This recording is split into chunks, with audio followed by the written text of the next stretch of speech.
Hey, what's up, YouTube? Okay, I've been following the Egypt situation pretty closely, and over the last 36 hours, I've done a whole bunch of video captures from different news sources, and I was planning to put them all together and make a nice in-depth vid for y'all, but as an idiot, I accidentally deleted all of them. So I'm sort of going to recap things here quickly. After this little discussion thing here, there's going to be some video clips at the end of this, and should definitely stay tuned and watch those because some of them are pretty crazy. So basically we've got the anti-government protesters in Egypt who came out, and they've been demonstrating and protesting for the last, I guess it's about a week now, and they're saying that they're not going to leave, they're not going to stop protesting until the current president, Mubarak, splits. He has to pack up and leave. And the president came out and he said that he wasn't going to run again, but he was going to finish out his term. And the anti-government protesters are saying, no, that's no good, you got to get out now. Now, the thing that's changed in the last 24 hours or so is a bunch of pro-government supporters have come out of the woodwork and have started small skirmishes and small conflicts with the anti-government protesters. Now, nobody's armed in Egypt because it's illegal to own firearms. Now, some of these guys have, illegal weapons, illegal guns, but on a mass scale, they're not all armed. So it's been sticks and stones and bats and Molotov cocktails. But each side seems to be getting more and more entrenched in, and you'll see from the following footage of where things are at. But gradually, it seems to be escalating, slowly. And that's basically it. Take a look at the vids and stay tuned. Later, YouTube.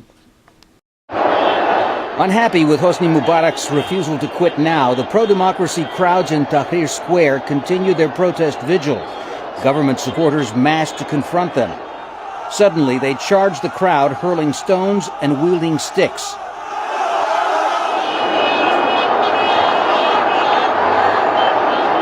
Some of the attackers mounted on horseback and camels, trying to push the vigil participants back.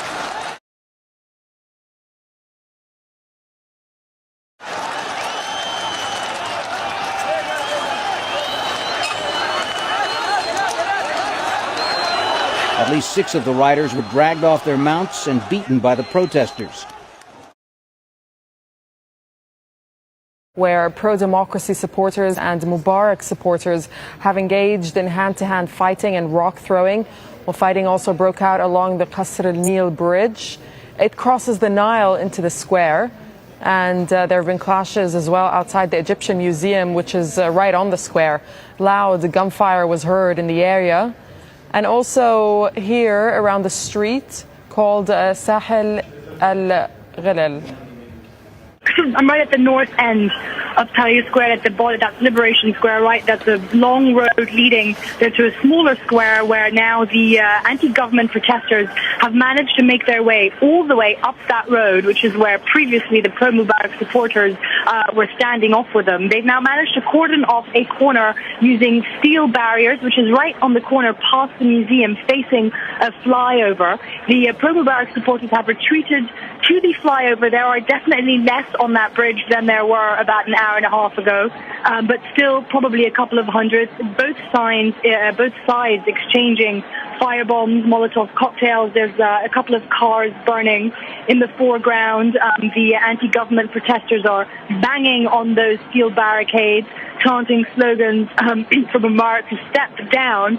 We're also hearing reports that there might be plans, now this is all unconfirmed of course, for some pro-Mubarak supporters. They were planning in the early hours of this morning in the day to throw gas cylinders down from rooftops onto the supporters. Now, of course, we can't confirm this, but this is something that's been mentioned.